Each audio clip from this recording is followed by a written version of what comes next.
Dadnarok reacts to The Witcher Season 2 trailer. This is Sean. And this is Chris.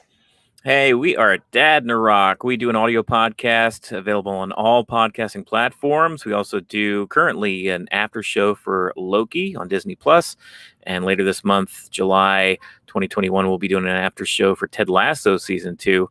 But yeah, this trailer dropped today. You and I are fans of the first season of The Witcher. Oh, yeah, dude. I was really late to the party on The Witcher. Yeah. And I think I watched it like well after the fact. I think it was like December or something like that. Once it was over, and all the like the talking about it was up, and I kind of got into it, and I was like, "Oh, this is good." I'm glad I watched it. But I wish I watched it with everyone else so I can kind of talk about it with them. Yeah, that's one of the things about these Netflix shows. They dump them all at once, and they only have a pop culture shelf life for like a couple weeks before they're the old thing again. If even that's the biggest problem I think with Netflix. But how about we do this? Let's stop talking about it and let's just get into it. All right, let's watch it. So, I'm your destiny? You're much more than that, Cirilla.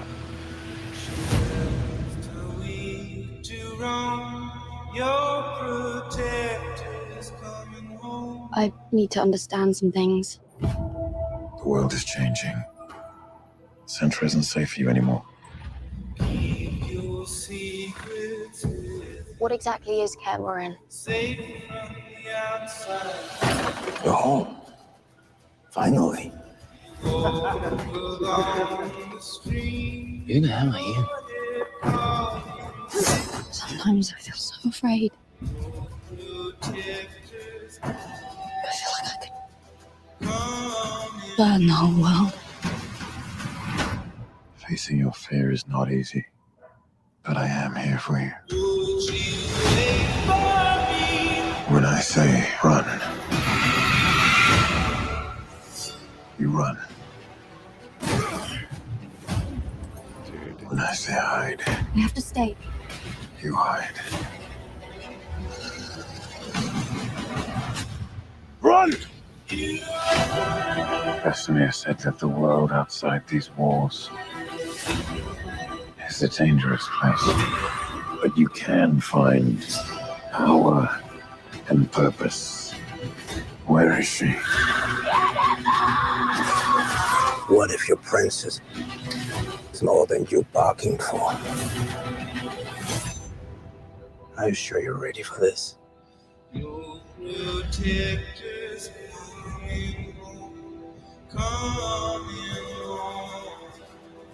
Welcome back. Oh, There she is. I was waiting, dude. I wanted to see more from Yennifer. I mean, we're getting a lot of like Cirilla and Geralt and everything. It was really heavy for those two. I mean, there was a lot more that went on in the show, a lot more storylines. That's what I'm thinking, is that they even marked this as a teaser trailer. So, I mean, we got quite a few months between now and December. So more than likely we'll get a more fleshed out trailer, I'm thinking, for Yennefer. All their stories were somewhat separate last season until they somewhat came together for the first time in the end of the very last episode of season 1. So, I mean, I'm intrigued, though. We didn't get a ton as far as special effects, but we got, cool settings and, the characters that we know and love. And it'll be cool to see Cirilla and Geralt interact finally. I think there's more to Cirilla. I think there's a lot more, because when she said, "I want to see it burn," and then the comment, and then the comment at the end was like, "Do you know what your princess is?" Yeah, I think she's got powers that we've seen her scream and like the world kind of collapse around her. Yeah, but we haven't. I mean, what else can she do? Was she born with some type of magical like ability, and that's why they were coming after her in the first season? Yeah, that could be. I don't know. I'm intrigued. I love the character work in the first season. You and I were talking a little bit about whether or not they're going to actually do the the weird kind of timeline juxtaposition where they kind of jump around on the timeline. I think they're going to, and the reason do it. And just based off this little bit that they just gave us, and the reason I say that is it looks like Cirilla's a lot older in this trailer with the longer hair. She just comes off as older now. So Right. if they fast forward with that storyline, but leave Yennefer's story where we ended off last time, I can Oh, see yeah, those that's two stories true. being separate. Yeah, you could kind of tell a passage of time. You could imagine that there's been some travels because they in this trailer they pretty much arrive where Gerald's destination seems to be. He says they're home. So, but with Yennefer, we pretty much pick up right where it seems like right where we left off Yeah, with after her. the battle, she's leaning against that tree, and one of them Yeah, say, "Welcome back."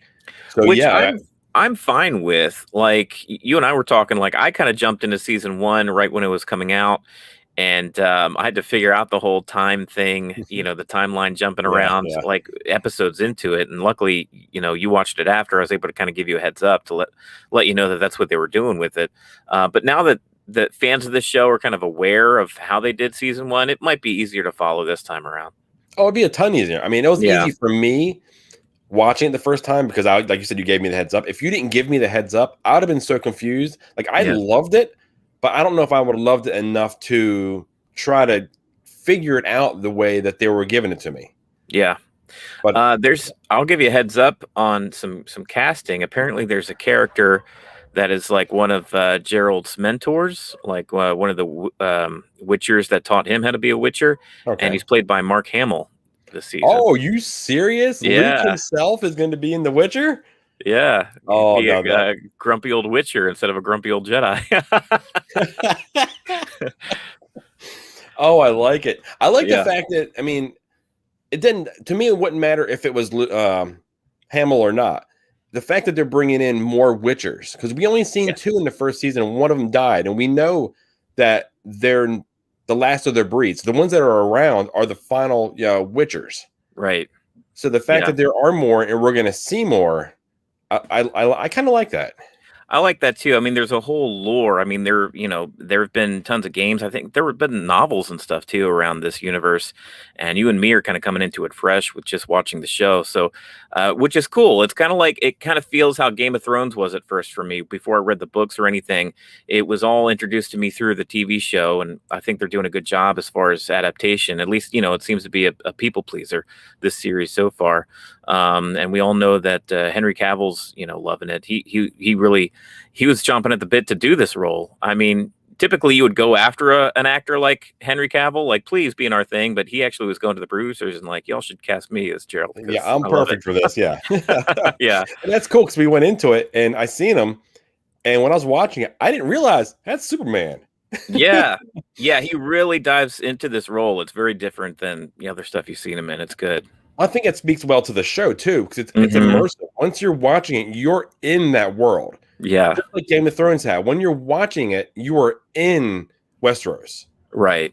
So the world that they're in with The Witcher, it's phenomenal. And I want to see more from Cirilla. I want to see The Witcher do his thing, more demons. I want to see him rolling around in the mud, cutting things Yeah. off. I want to see all that again. This makes me want to go in the living room and pop it on. Yeah, I'll definitely be rewatching season one before this starts up. That's for sure. I know I started rewatching it. I got like halfway through it and something happened. And it was enough time that passed. I was like, you know what? I'll do, if I'm going to start again, I'm going to start from the beginning. Right.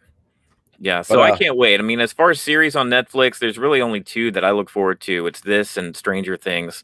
I mean, they got so that really, I don't know how that bodes for their content because as far as all the streaming services out there, they probably have the most content.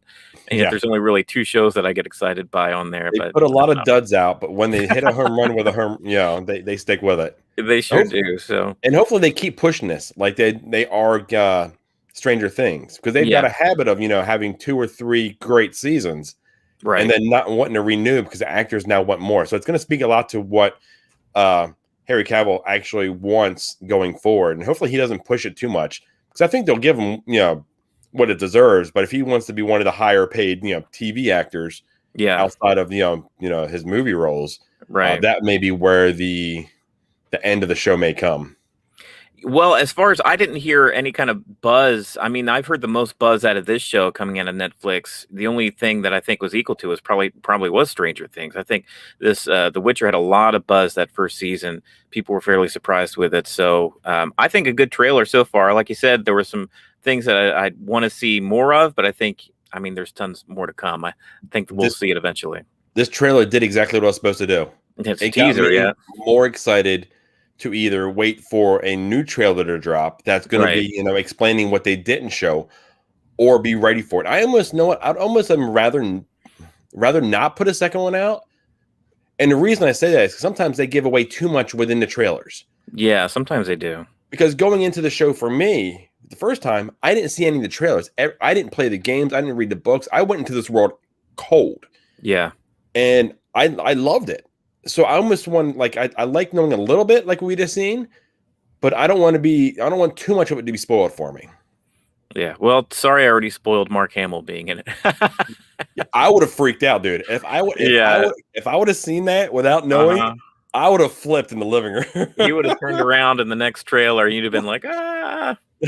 But that's about it. So we're Dadnarok. We do this kind of thing where we review and react to trailers for either hit TV shows or big movies that are coming out. Dadnarok Reacts is the title of that. We also do an after show currently for Loki every Wednesday night at 10 p.m. and we'll continue to do so for Ted Lasso later this month, season 2. And yeah, you can check out our podcast as well anywhere you can find podcasts. But I think that's about it. Yeah, and if you're new to us and you're watching on YouTube or not watching on YouTube, go over to YouTube, hit that like button, hit that subscribe button. Every little bit helps. We have a little goal we're trying to reach. We're getting really close to it. So if you guys can, let us, help us out on our way, we appreciate it greatly. Like and subscribe. Okay, guys. Well, I think this is about the time we go ahead and say, go ahead and keep it cheesy. See ya.